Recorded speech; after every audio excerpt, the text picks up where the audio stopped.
Welcome to Business, Politics, and Lifestyles on New England's News and Talk Radio, 830 WCRN. Now, here's your host, Gary S. Goldman.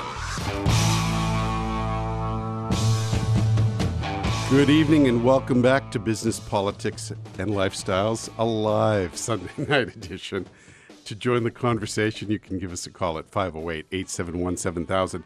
You know, before we get to our guest, Joe, last night Bernie Sanders was saying that climate change is one of the major reasons and problems that has caused this ISIS problem. But I meant to talk to Andrew about that earlier. But on the line with us, Kylie jumped on that. Excuse me for a minute. Kylie Figueroa, she jumped at that, saying, "No, it's not climate change, Mr. President, Ms. Clinton." She said it is.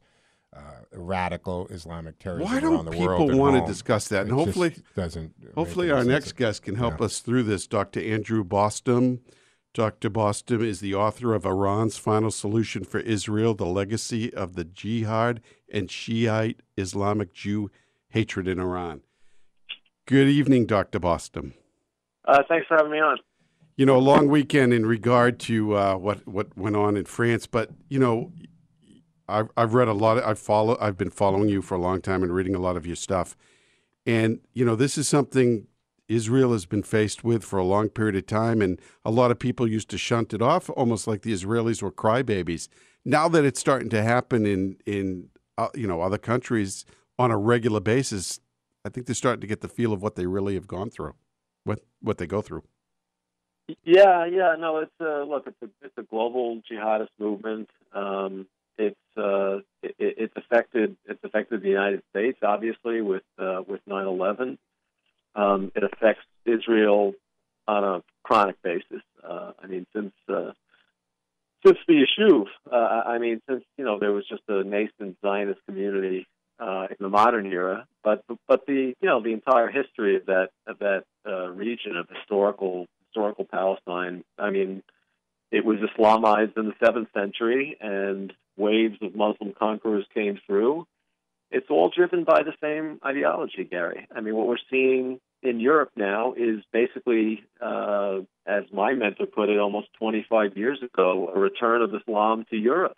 After all, the Arab-Muslim conquest took place as far as the Iberian Peninsula in the beginning of the 8th century, lasted until they were finally expelled 7 centuries later in Eastern Europe. The Ottoman Jihad conquered and colonized Eastern Europe and ruled there under the Sharia for 500 years, and that wasn't officially ended until World War I. So, jihad has affected Eastern and Western Europe, historically, and that's really, in a nutshell, what we're seeing now. This is a jihadist movement that has made no bones about its desires to re-Islamize Europe and put it under the Sharia. And the other problem that people don't want to wrap their minds around is that if you look at the Muslims that are in Europe, we have hard metrics. My background is in clinical trials and epidemiology, so I'm very familiar with polling data. But we have polling data from Western Europe, the major countries of Western Europe, including France and also Germany and Belgium, which are now linked to these events of Friday and over the weekend. Right. And 65% of the Muslims, this is a survey of 9,000 Muslims, it's not a small survey, favor the Sharia over Western law. So when you have an immigrant population with those attitudes, it's easy for the violent jihadists to conceal themselves within that population and gain support from that population. Even if the masses of Muslims are not willing to blow themselves up in soccer stadiums or in nightclubs, their goal of changing Europe, the fabric of Europe, is the same as the jihadists. Their methods may be different. Right, and I think that's when we look at this refugee issue, and even in this country here, starting to allow mass numbers of these Syrians in, that if you look at even like we were talking earlier in the show, neighborhoods in France that after many, many years, there's no assimilation into their society. So they may not have the support groups that are out there, like you're saying, doing the physical damage, but they have the support groups, on other levels, which helps move them along, Doctor. Yeah, and finally, I mean, we're getting some calls for a moratorium on Muslim immigration to this country. Now, I know Tom Tancredo had actually written an op-ed about this after the Hebdo massacres at the beginning of this year in January. And of course, he was pilloried and called a racist and Islamophobe and yada yada yada. But I understand now that it may have just been moments ago that Mark Stein raised this issue on Fox News, and I'm glad he has, because we have to be rational about this. We have no means of vetting people that's going to be successful, and I don't see in this current environment why the United States, Western Europe, Australia can't simply impose a moratorium on Muslim immigration until we have better evidence that the populations that are already here can be fully integrated. I don't know why that's an irrational, let alone a bigoted kind of assessment. No, well, when you have members of this administration on the TV today saying that our vetting process is superb, and we talked about this earlier in the show, how can it be superb when we don't even have paperwork or documents to really cross-reference any of these people? Well, these people are coming from failed states. I mean, it's absurd on its face. They're coming from failed states. How could we possibly have documentation? Exactly. So I mean, right off the bat, they're lying to us. And I really think it's going to take an upheaval of the American people to stop this right now, because this, personally, this administration is going to do what they want. They don't see I just have this feeling that President Obama doesn't have the same fear that a lot of Americans have regarding this, but people are going to have to get outraged and really, make a point on this issue, because once we open the floodgate, Doctor, you know how difficult it is to close the door. Well, but look, I think the place to start is insisting on that the Republican candidates agree to a moratorium on Muslim immigration, because you'll never get it from the Democratic candidates. And I'm not so sure how many of the Republican candidates, frankly, would agree to that. But this is really where we are right now if we want to protect our own societies. And there's no way to judge who's coming in from these countries. There really is no effective way. And in fact, we have a problem that people don't want to talk about within the American Muslim community. Once again, I turn to polling data, which suggests that already 51% of U.S. Muslims, and this is by Kellyanne Conway, who's an outstanding political pollster. Yep.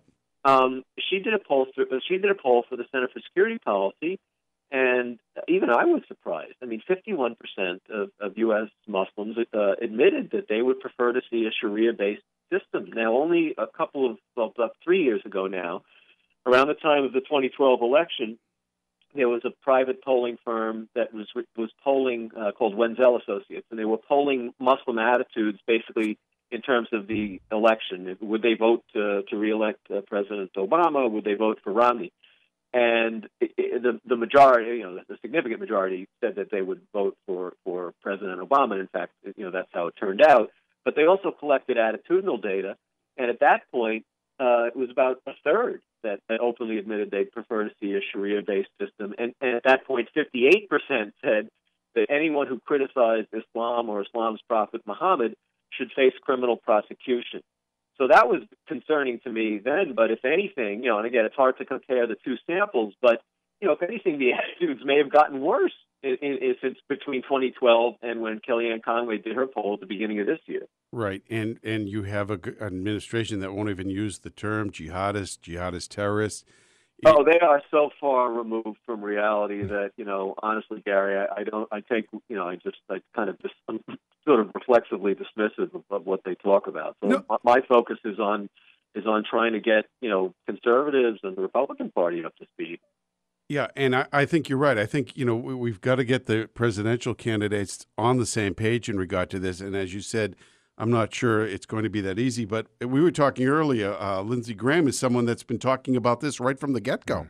I mean, he has been pushing this issue that we've got to deal with this, and at times they make him look like there's something wrong with him for constantly talking about this. Just to clarify, my understanding of Lindsey Graham is that he's all gung-ho about, bombing ISIS in Syria, which I think is a small issue here. Yep. But he's enthusiastic about welcoming Muslim refugees into this country. So that's to me, that's not helpful at all. No, well, yeah. I mean, I listened to him today, and I was reading some articles about it. I was reading some stuff. Has he changed his position? I think he's changing his position. He was actually to the point of basically calling people who were opposed to Muslim immigration Islamophobes. Right. So unless he's had a 180-degree turn, I'd be very suspicious. Right. Well, I mean, so you look at all the candidates out there. I'm not. Everyone says Donald Trump is a genius because he's calling for this or that. I'm not sure who has the backbone to fight this right to the end. I absolutely agree with you. The one thing about Trump that's consistent is his policy on sealing borders, deporting illegals and things like that. You would think that would mean he might be the best on the particular issue of Muslim immigration. He's been very strong on saying that he would, if Obama lets in Syrian refugees, quote unquote, he would, deport them back out as soon as he became president. I don't know maybe it's just bluster. In terms of understanding Islam, though, the only candidate that I've seen articulate rational things about Islam, and of course he got pilloried for it, was Ben Carson. None of them hold a candle to Ben Carson in terms of his honest statements about what the Sharia is and how it's antithetical to Western-based human rights conceptions, our constitutional rights, and even what taqiyya is, which is this sacralized form of dissimulation that's part and parcel of Islam. I mean, I think he's stood head and shoulders over the other candidates, and even in being informed about these things and being willing to discuss them candidly. So I'm not all that impressed with the rest of the field when it comes to these issues. We're going to take a short break, Doctor. Good evening and welcome. 871-7000. We're speaking with Dr. Andrew Bostom. Dr. Bostom, you look at what happened the other night in Paris, and first of all, it's always easy to play Monday morning quarterback and wonder how the intelligence failed. But how do you attack a group like ISIS? I mean, look. It's very. Think about what I just learned today, which is that there's a group that was originally part of the Free Syrian Army. This is a one of these Syrian quote unquote rebel groups, and they were called the Yarmouk Martyr Brigade. And Yarmouk is a very important battle. I believe it was 636, where the Byzantine Empire forces were crushed, and it sort of opened up the frontiers to this lightning expansion of Islam and devastating Christian populations in the Middle East, across Africa, ultimately even to the Iberian Peninsula. But really was the key battle that allowed the jihadist forces to spread. So it's very symbolic and proudly celebrated by Muslims. So anyway, this is called the Yarmouk Martyr Brigades. Now, get this: they started out with the Free Syrian Army, which, after all, is U.S. backed. Right. They defected to the Islamic State. Okay, and just today it was reported that Al Qaeda in Syria killed the now ISIS-affiliated leader of the Yarmouk Martyr Brigade. Now, who the heck are you going to bomb under these circumstances? I mean, it's not so clear cut that this. I mean, these alliances of jihadists, they're all jihadists, are so shifting and so difficult to understand and explain by those outside the region because there's conflicts on tribal lines that even go below Islam. And I just think that tinkering in that region is of minimal value in the end. And I think we should have learned this. Here we are, 14 years after 9/11.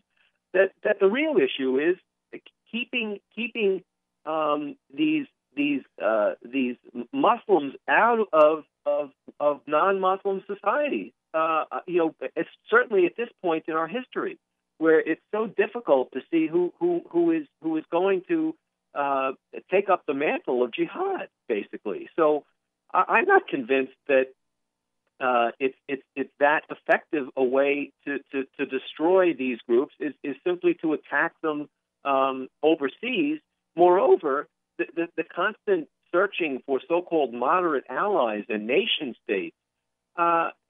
Let's face it. If Pakistan with its enormous standing army, and Egypt with its enormous standing army, and certainly Turkey with its enormous standing army, are not willing to get into the battle and crush these groups, and clearly they aren't. We're talking about 14 years now since the Al Qaeda attacks on the United States, right. And how long do we need to wait for these so-called Muslim allies, again with Western and Chinese and Russian supplied armies, to do a damn thing about this problem? One has to start saying that they're hamstrung by their own populations or some other consideration.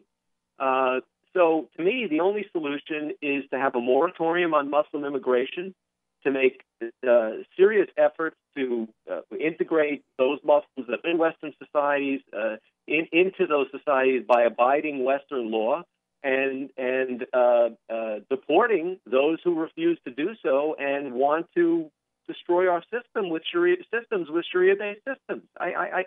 Basically, this is what Geert Wilders has been calling for.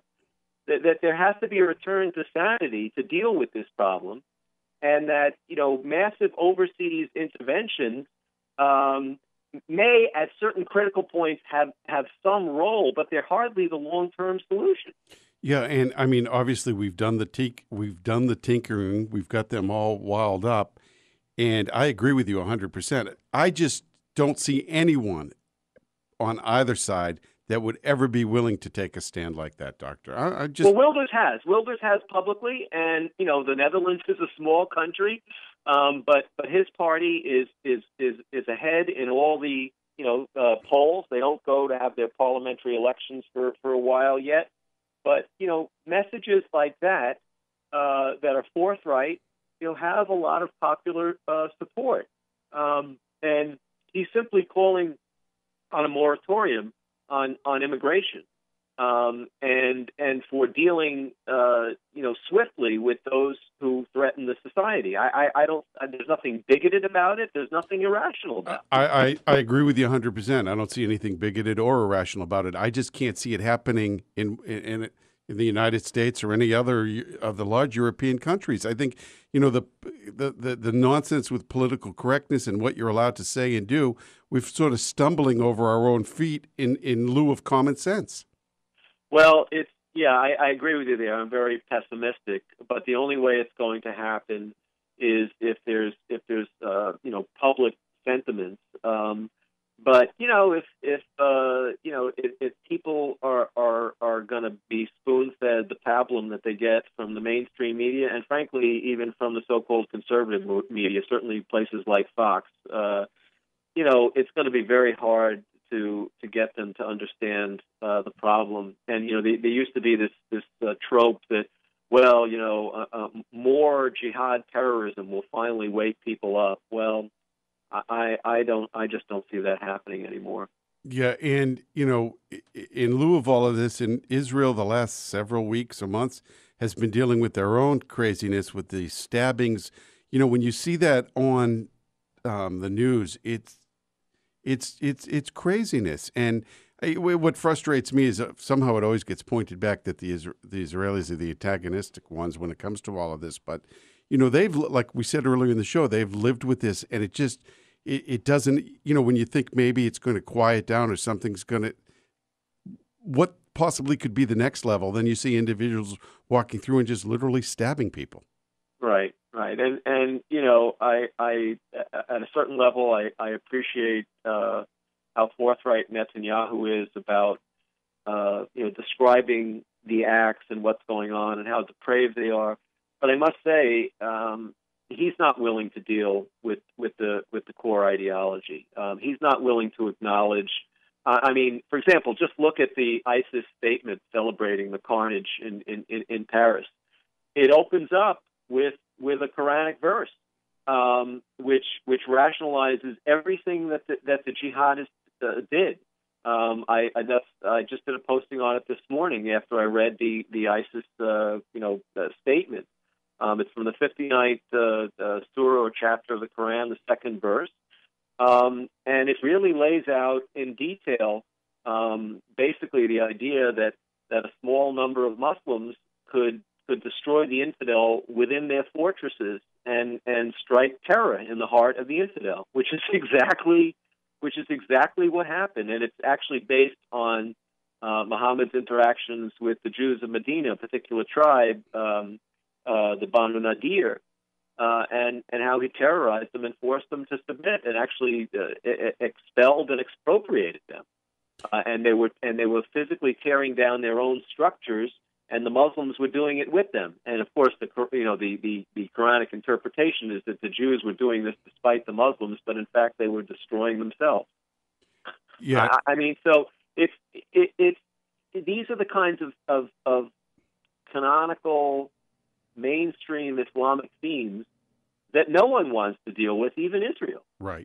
And so if you're not gonna be honest, if you're not going to be intellectually honest about what the ultimate motivations for these horrible behaviors really are, then listen, I don't hold out much hope for an Islamic enlightenment, certainly in our lifetimes, but it's not even going to begin without non-Muslims engaging in these kinds of critiques. There are some Muslims who basically separate from the faith. I mean, they become apostates, and they talk about these things. But I don't know how to motivate institutional Islam to engage in what it's never engaged before, which is basically mea culpa. And we've seen that with other ancient faiths, that they have engaged in mea culpa, or it was hardwired into their faith. However it came about, it happened. It's not happening with Islam, and I think the burden is on the non-Muslims to change that dynamic, and that's not happening either. No, I agree. Dr. Bostom, we're at the bottom of the hour. I really appreciate you taking the time to join me this evening. Yeah, it's really depressing stuff, Gary, but I think we have to be honest about it. I agree with you, and I hope to speak to you again in the near future. Have a great night. Joe, he's right on the money with that. I mean, that's what it's going to take. But, in this, could